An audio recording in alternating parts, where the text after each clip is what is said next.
Okay, what up? Making a new video today, but I am not going to talk about really like any specific setup. It's definitely going to be technical analysis based, but this is more about like how I describe like what I'm waiting for in certain situations when it comes to shorting a stock. So this is more about what I call anticipating clearouts, right? Because there are times, especially intraday, where you could short at the market and things can happen really fast where it could be extremely helpful, extremely useful to anticipate when like a big extreme move is going to happen. And a clear out is usually when there's some type of level, right? So there's some type of in terms of shorting, there's some type of high, right?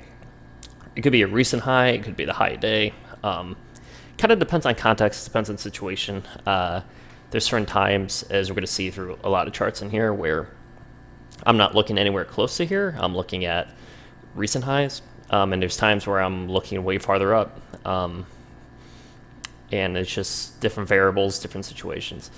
But the point of this is when I'm anticipating some type of move where it moves towards the high that I'm looking at or clears it and then it makes a quick rejection. Now, some of the rejections aren't super big, and you have plenty of time to act. Sometimes they clear this by like 1 to 2 cents, and then before you know it, the candle's all the way down here. It cracked 15% plus, and it's all the way down here. But the good news is, especially intraday, most of these charts are going to be intraday. Just as first examples, pre-market, you can short at the market, which means you're shorting into weakness. Which these are kind of the extreme examples where shorting into weakness is necessary, actually completely necessary, because the nastiest clear out candles, where it clears the top of a range and instantly pulls back, the best ones give no bounce. So if you're waiting like, oh, I'll just wait for it to, yeah, it might fall like 10%, but I'll wait for like a little 4% bounce and short into the lower high. Like the best situations, the best clear candles don't bounce at all. Like not even a little bit. They just go straight down. And you have to adjust your mindset for, well, I don't like shorting into weakness. But we'll go over those. You'll see. So this is from today. Something I shorted. What's actually interesting about this, PBTS, I actually shorted this over here because it cleared out 4, so whole dollar, so top of this range and whole dollar, cleared out 4, pretty big red candle, and I'm like, like early pre-market, especially things that like go below VWAP and reclaim it on decent volume. As you see, this volume, actually, let's zoom in here. This volume, this reclaim volume is so much greater than what pushed it to begin with. That's kind of like an inherently bullish pattern. A lot of times when stocks start picking up more and more and more volume as the pre-market goes on, it can be quite bullish. So I saw that, and then it popped back up, and it reached 3.95, and then like this massive hidden seller showed up. That was just, so hidden seller is on the level 2, where the ask at 3.95 will show 100 shares. But then you'll see tens of thousands of shares going through the ask, and the ask won't be moving. And that's because somebody's hiding his size. It's showing 100 shares, but somebody is really trying to sell. Could be 20,000, 50,000, 100,000 shares, like you don't know. And sometimes in the pre-market, if a big hidden seller comes in, especially on these like little pushes above VWAP, it could just go back down and fade. So I shorted that like right in here.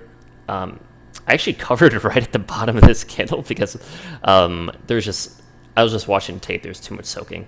But anyways, pops back up, starts slow grinding down. I don't want to short into this like slow grindy action, especially after this big volume just came in. I'm like, they just could be trapping again. It's very common to like come in with a bunch of volume, right? Push it up, and then just like slow grind it back down. Make it look weak, make it look like the volume's getting real low, get some shorts to build up their position in here, and then come back and rip, go for another rip, go for another one of these over here. But this video is about anticipating clear outs. So whenever I'm looking at a stock, whenever I see a stock do something like I short here, I got out here, it popped, and I see this slow grind down action. I'm like, okay, if somebody is manipulating the stock, if somebody is unloading shares to make it look weak, but he's providing bid support down here, he's not letting it get too low, right?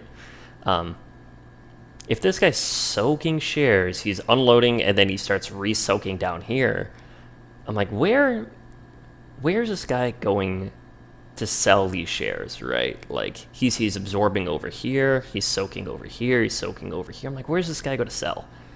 And I just know from experience, like stocks that pop in 1 or 2 minutes in a pre-market like this, like early pre-market pops, and come all the way down, like more than like 60-70% of their fade, they almost never come all the way back up here. So that's why I'm not really paying attention to this high today, because like, yeah, these like 1 or 2 candles, these are 1 minute candles, bam, bam, big fade all the way down here. Super rare comes up here, super rare.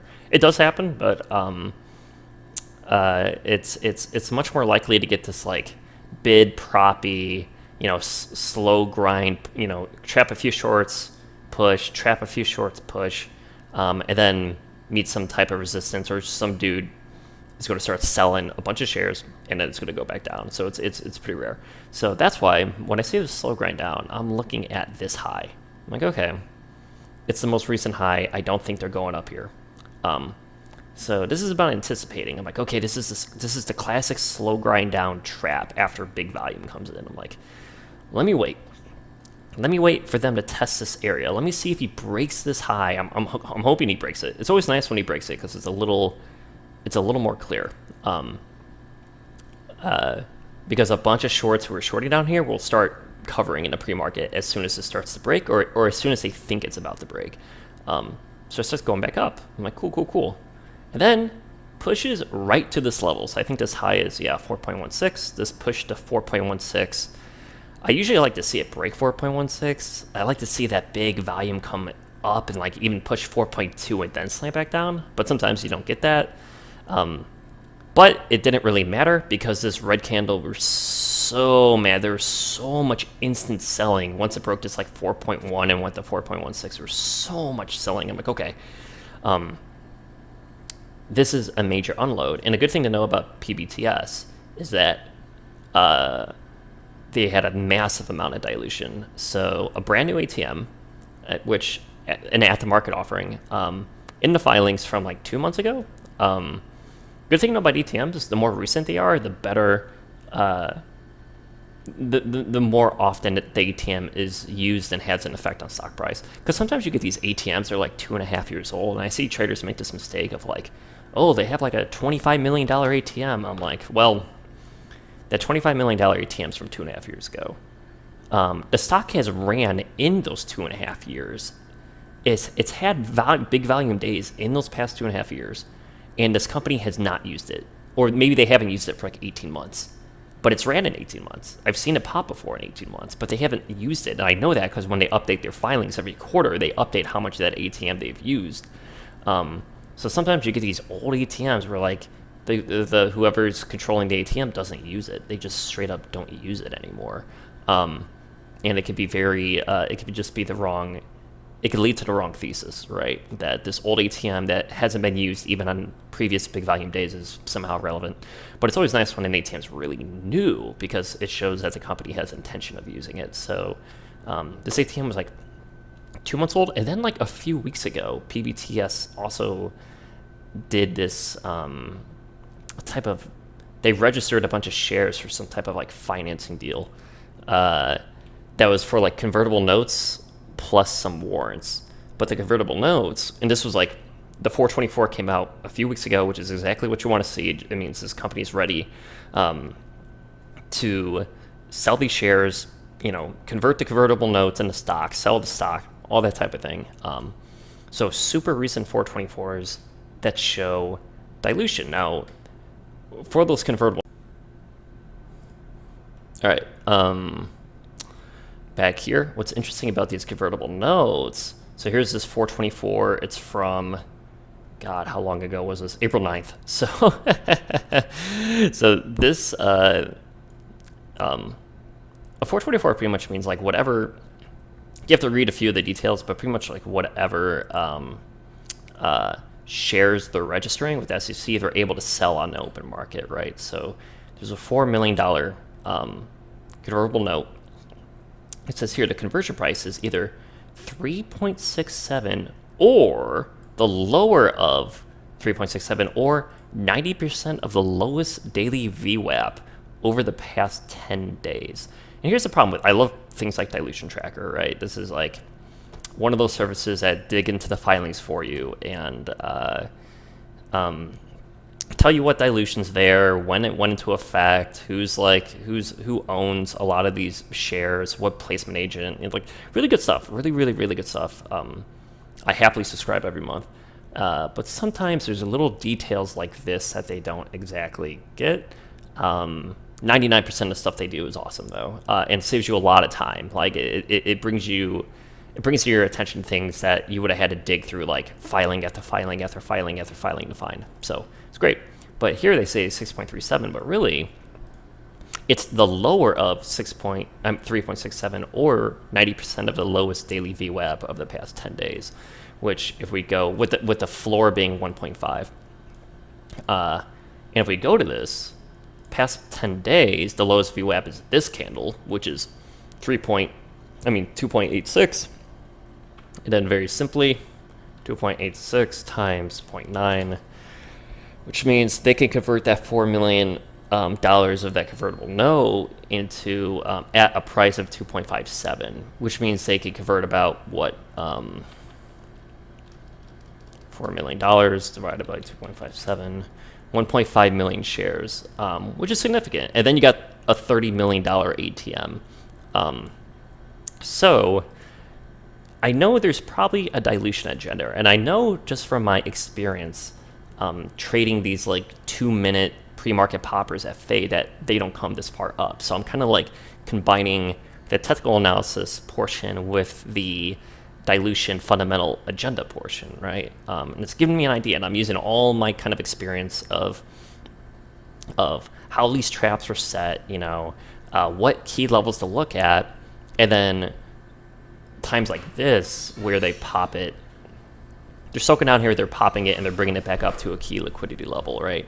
And then you see the big push, the big selling candle, and I know, okay, maybe everything's coming together here. Like this is the time to go really big. This is an extreme red candle right at the ideal level at a point where I know these tend to reverse with the dilution agenda. So you go in here, and that's why you get almost no bounce, no bounce, no bounce, no bounce. It's also why, by the way,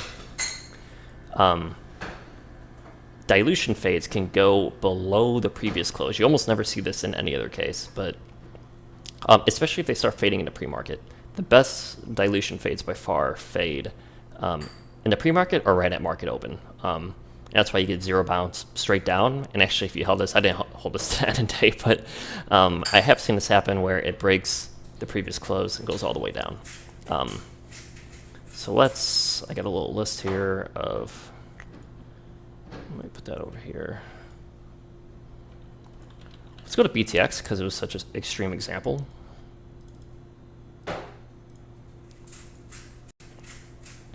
Right? Okay. So this popped into AH. Pushed at like 5 in the morning. You just ignore all this stuff. Got some very just choppy pre-market action. Like really not looking at almost any of this stuff.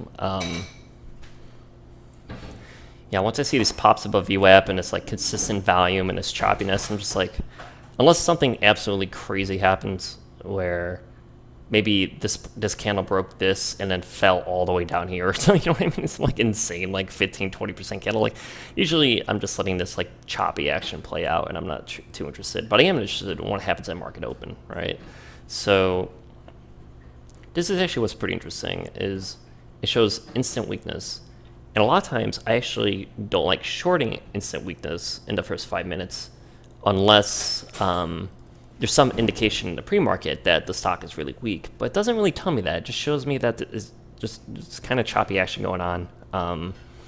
Now, granted, the market conditions of the microcap market is super weak. So I did take like one mini short on this like little push towards the VWAP. But then I immediately like got out a couple minutes later because I'm like, you know what? I feel like like it's kind of a low odds trade. I've seen under VWAP traps happen all the time. The pre-market didn't really give me any indication that like a major seller has come in, because really in the pre-market action you want to see a big seller come in and have some indication that in the pre-market this big seller is in control. So when it goes below VWAP at market open, I'm like, okay, that seller is just going to keep selling. But if this is just choppy up and down, like there's really no indication that a big seller has come in and taken massive control. The only thing that happened is this went under VWAP, and many times that's the classic sign of a trap. I'm like, you know what, let me just get out and let me try to anticipate like what type of action would I need to see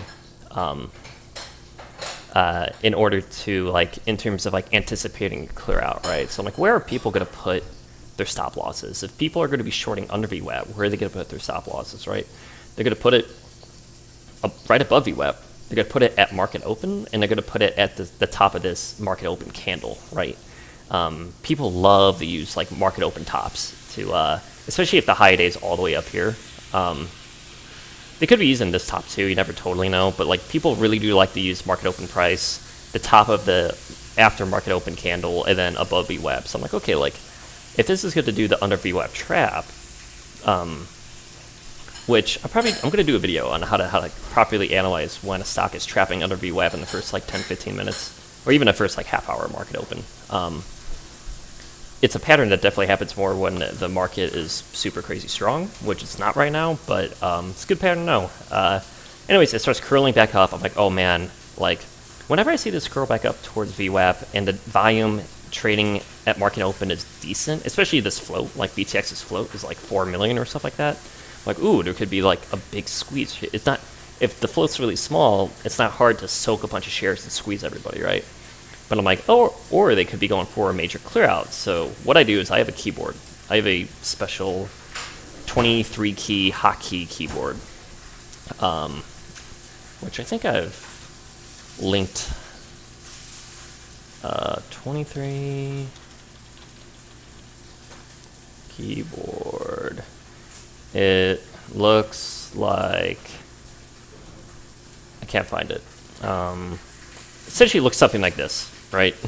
But it's like 23 random keys that I can program to be anything. And these are all my hotkeys. I have all my hotkeys on that. So, and I have hotkeys for shorting at the market, right? Shorting, 25% of my shares, 33, 50, 100%, right? And I also have like different share totals of like how much I usually short. So it's like I can slam at the market. If I see if I'm anticipating a big clear out, which is like this above VWAP, this market open, this level, like if I see this curl up, I'm like, oh, there might be either a big squeeze or it might squeeze and then slam back down and clear everybody out, right? I'm going to have my fingers over my keyboard, my at the market shorting hotkeys, and if I see exactly what I want, like on this, I saw it push, watching level 2, saw it break 8.4. And then suddenly, within seconds, it's back at 8.1, and I instantly short. Instantly. I'm like, oh. Now, I didn't short my full size, but then it went down to 8. I added. It went down to 7.7. 7.9. I added. 7.7. I added. I think my total average, I was full size.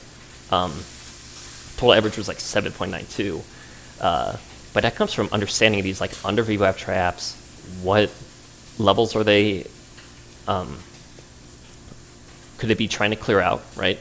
And waiting for that action, waiting for that price action, watching level 2 super closely. If I see something push to 8.4, I'm looking like as soon as this comes back down to 8.18, if it does it in like a very fast, dramatic fashion with all this volume, like the tape gets super fast and it does like this crazy ass shit, I'm going to be slamming market orders, dude. Like, because otherwise you're getting in all the way down. Like, this could crack, this could happen in 10, 15 seconds, and this could happen in 10 seconds. Like, that's 20 seconds, and if you didn't get in, or if you can't recognize that, you're like all the other shorts who are getting in down here, which, of course, this was such an extreme reaction. Look at this volume, and look at the aftermath. That just ended up going straight down, so you could have shorted down here, and it would have been fine. But a lot of times, so we'll see on some other charts, it pays to know how to anticipate these clearouts, and to have your hotkeys ready, and to and going hard. like your average. Look at my average was 7.92. People down here at 7.4, 7.5, 7.4. Like, just sometimes it's like you're 8%, 8 to 10% higher than other people's averages. So, really useful. Let's see what we got. Let's go SPRT.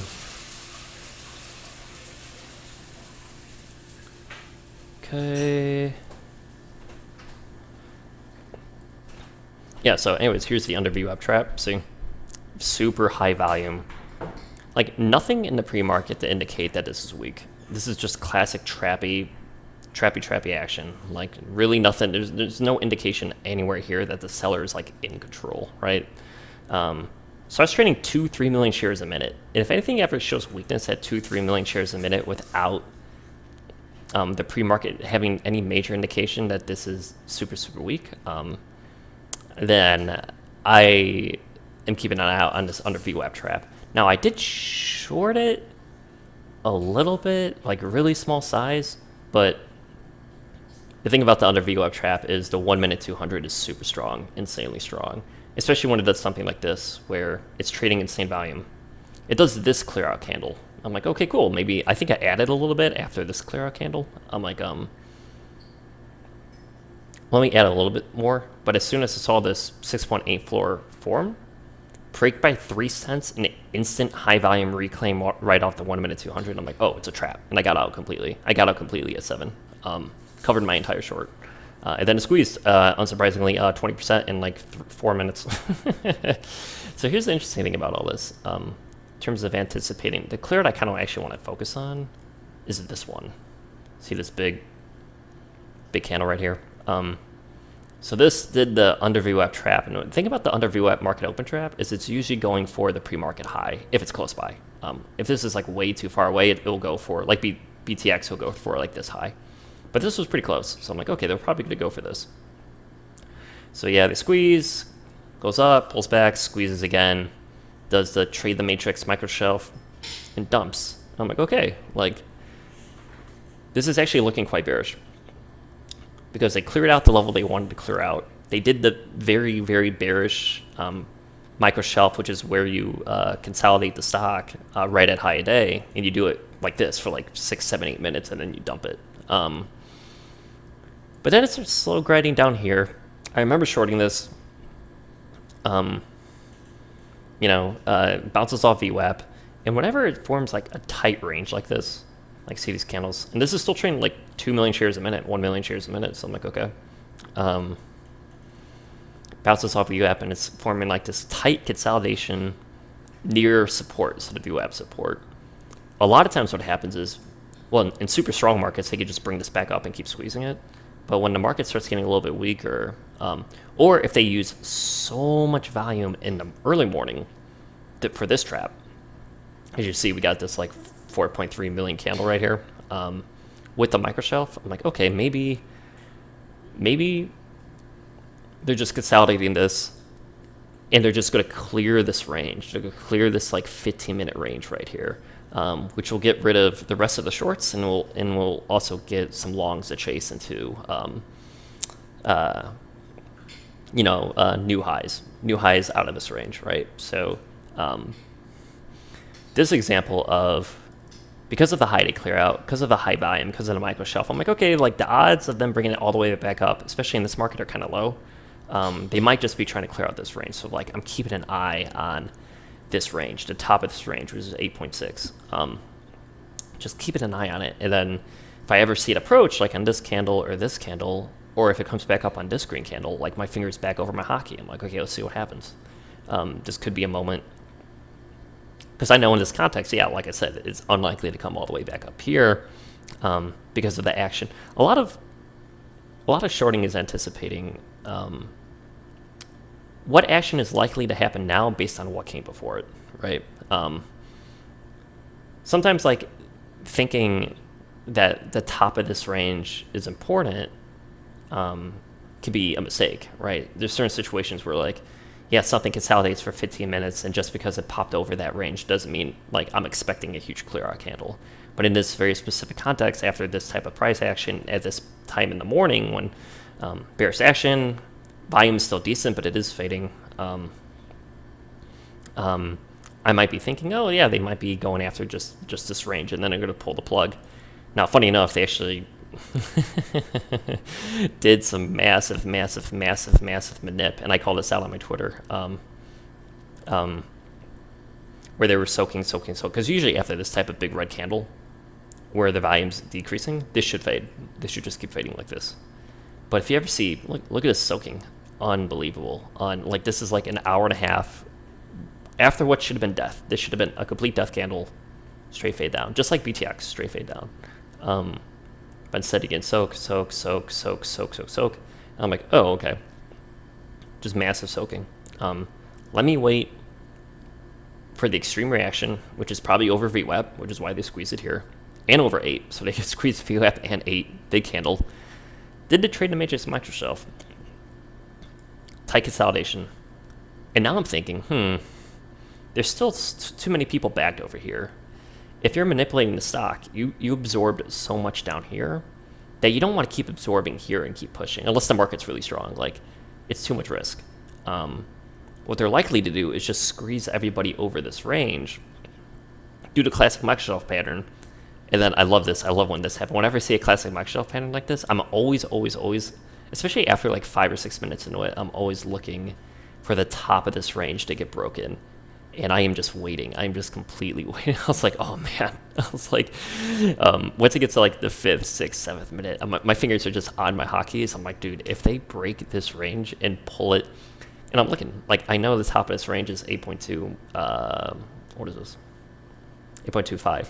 If they break 8.25 and then suddenly my level 2 is showing the stock at 7.7, which is VWAP, it's like, I'm looking at my level. I see it break 8.25, and I'm like, oh my god, if this goes down, I have like levels inside my head. I'm like, okay, if this goes down to like 7.8, 7.7, like, press your hotkey. My fingers are on my hotkeys. I'm just like, press it right away, dude. Just go full. Whatever your full size button is, just go full size right away, and try to get that average up here, because otherwise you're gonna get it all the way down here, which ended up fading.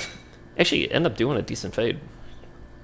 But then, of course, this just got further manip and kind of closed up here, which is a little disappointing. Sometimes you don't get the big unwind. Yeah,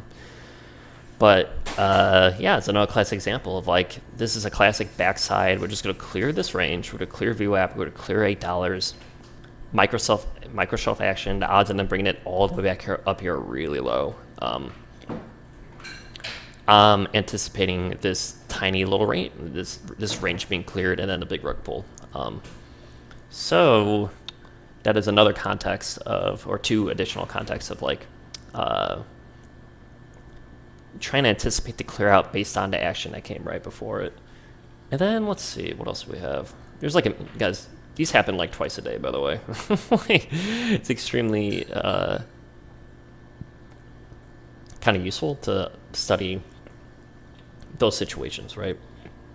So here's SEAC. Not huge range, pushes on pretty big volume, even though this is only at $1.60. But yeah, just pushes on 2 million volume, starts doing this very choppy action, and then it breaks high a day, but it's still choppy. It's still like, actually, here's a good example of, gives this big push, well above the pre-market high. Sorry. Comes back, breaks it, but comes back down. This is the biggest volume candle of the day, but I like to see, when something's this choppy, trading this much volume, I like to see this clear out and come really far down, especially if I'm seeing this like 1 minute 20 support. The 1 minute 20 EMA is super common support on like really strong stocks. If I see this just push and just come back into the top of the range and keep trading in the top of the range, I'm like, like maybe it's a micro shelf, but like, this isn't even the biggest volume candle of the day. This just it's too strong. There's too much volume. It's too choppy. I know this support level's here. I like to see something more extreme, right? So unsurprisingly, it still does this choppy action. But what's interesting about this is the longer it does this choppy action in this range, the less likely, if it does break out, that it's going to continue to break out. Because somebody is constantly soaking on here and is constantly selling up here, and he's just trying to trap just enough shorts and trap just enough longs to just break out of this range. So if I see a very tight, high volume range in the morning, and we saw this on a few other stocks. IMMP is another example I'll show you. Super crazy high volume and a tight range in the morning. Rarely just keeps breaking out and pushing and pushing and pushing and pushing and pushing. Kind of like I said in other videos, like the way to keep pushing in the morning is to go up, bring it back down, form lower highs, then push it back up. It's much more short trappy than this. This is kind of a long trap. High volume near the high days is very long trap. A short trap is pulling it back under VWAP, trapping people on here and squeezing people, right? So consolidation near the top of the range is always bearish, and consolidation near the bottom of a range, especially at a key kind of like manipulation support level, is always bullish, right? So here, classic example, and I'm just waiting. I'm looking at the top of this range, my fingers on my hotkey. I'm just waiting. I see the 1 minute 20. I'm just waiting. Breaks it, few like 1 or 2 cents, huge pullback under the 1 minute 9, just under the 1 minute 20, but good enough to short, big volume. I just went in, just completely went in. And actually, unsurprisingly, we get 1 minute, look at 1 minute 200. I'm going to make a video on this of like after the morning push manipulation of the 1 minute 200. You see this all the time from like, especially this time frame, like 10:15 to like noon. You see the 1 minute 200 be used as a support level to further manipulate stocks in the afternoon. Let's go to IMMP. It's the same thing. Same exact pattern happened.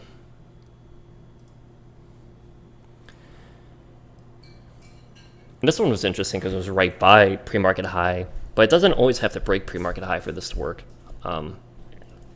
This is an example. So kind of same thing. Starts pushing 2 million volume right out of the gate, pulls back. Whenever I see something push, especially after this type of action, look at this soaking. Instant weakness and market open on no volume. You'll see this a lot. You'll see 0 volume first 10-15 minutes and then a huge manipulated push.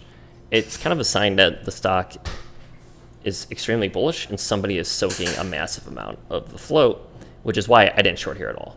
Like regardless of any of this action, I just know, okay, like unless he cleared out high day, which he didn't come close, like this type of action, not clearing out high day and massive 2 million volume candles out of nowhere, I'm like, oh, like this is just a further trap. This is just trapping more shorts who thought they missed the initial push, and now they're getting it under VWAP, and now they're just about to get squeezed. So it comes back up, gets very close to high day, but still not there. And kind of a common trap that you see a lot is stocks will come close to high day but not break it. And a lot of times what they're trying to do is they're trying to build stop losses here and build stop losses here. Like they're trying to build like kind of a few levels of stop losses, so when they do go for the big squeeze, it really squeezes them.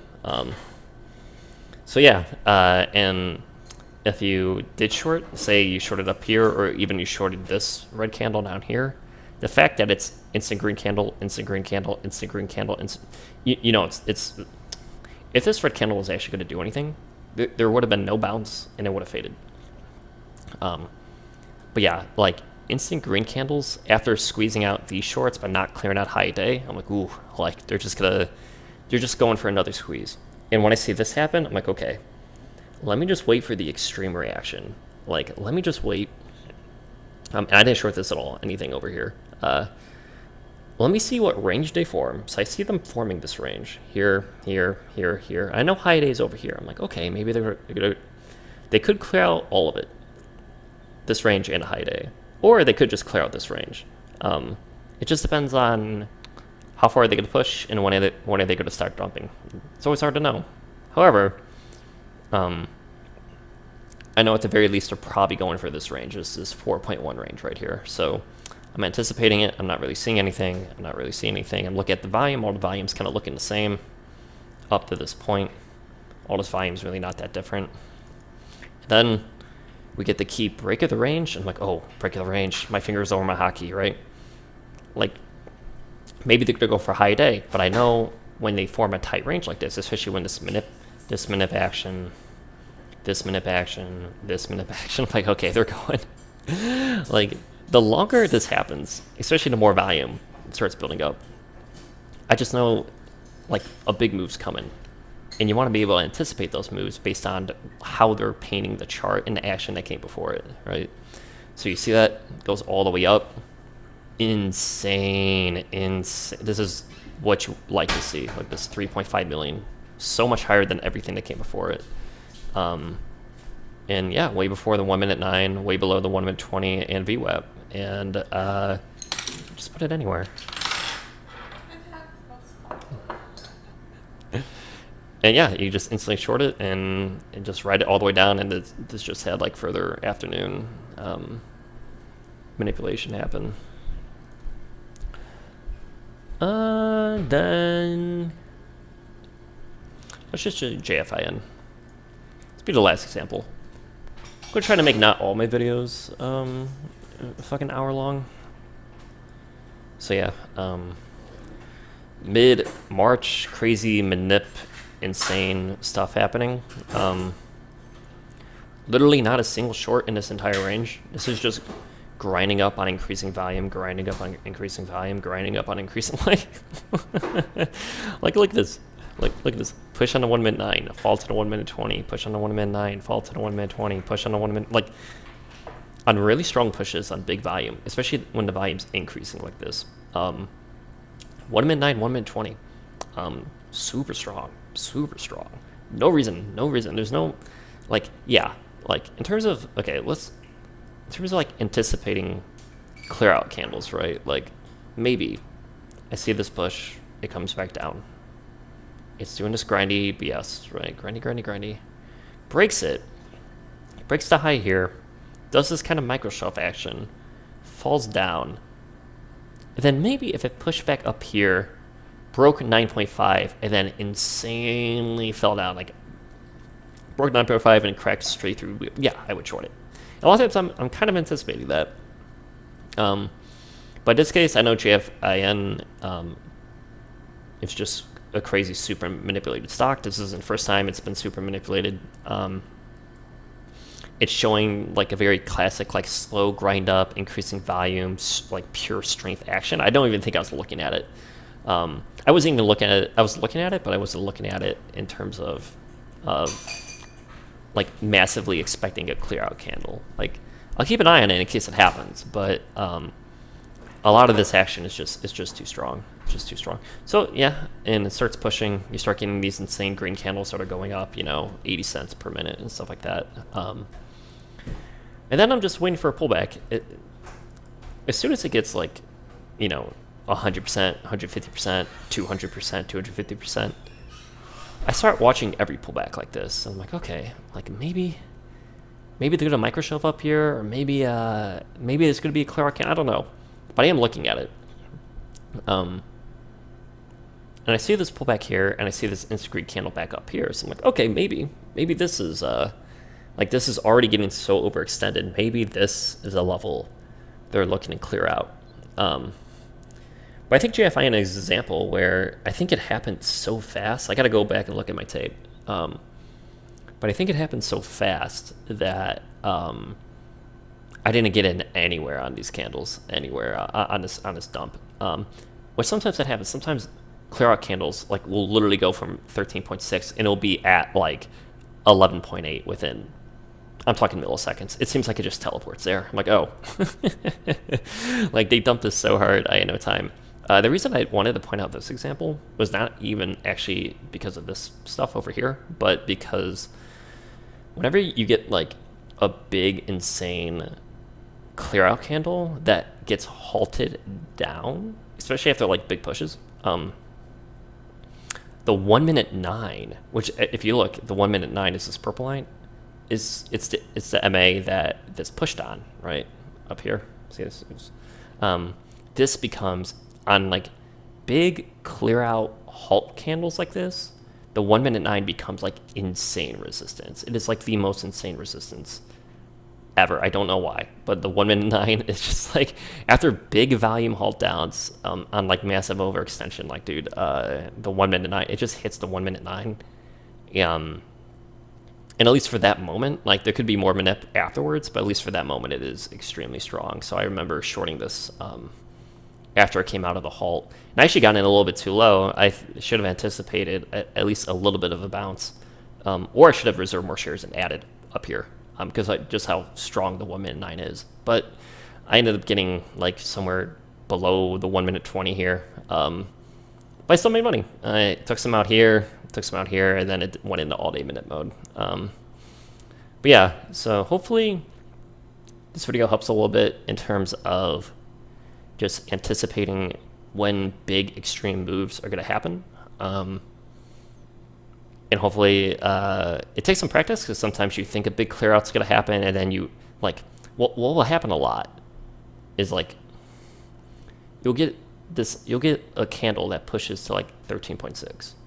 Then it'll come back down to like 12.7, and then it'll just keep doing choppy shit. And you'll want to jump the gun so bad. You'll want to chop the gun at like 12.7 or like 12.8, like somewhere down here, because you think, oh man, it's gonna like be this insane dump candle. But a lot of times when I'm shorting these, I have kind of like a different level of mind. I'm looking at 13.6. I'm like, okay, like 12.5. If it breaks 12.5, this is definitely going down. Like, if it breaks, especially like the 1 minute 9, like if it breaks one of these key levels, like, and it does it fast and quick, oh man, like I'm going in. But sometimes you just get like, you get stuff like this. Like you might think this green candle might be like that's breaking this high is going to be, oh, it's going to break it and it's going to slam way the.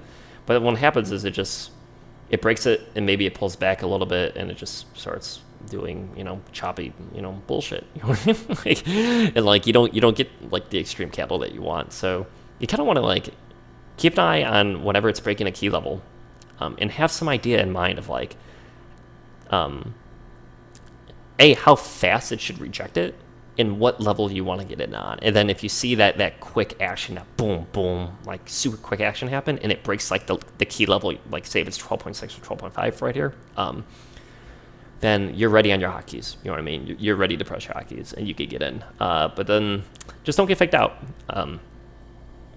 And just don't try to jump the gun too early, because you could definitely get it could find support. It might just come down to the 1 minute, might find support, then rip faces. Like, you never know. So anyways, hope that helped. I do recommend having one final note is having hotkeys that short at the market. Don't do limit orders, do at the market. You want to short at the market, which of course means that's mostly for intraday, because obviously you can't do that pre-market. But these intraday clearouts, trust me, you want if you're like there's a lot of traders out there that only do limit orders. This is not the time. So anyways, hope to help. See you.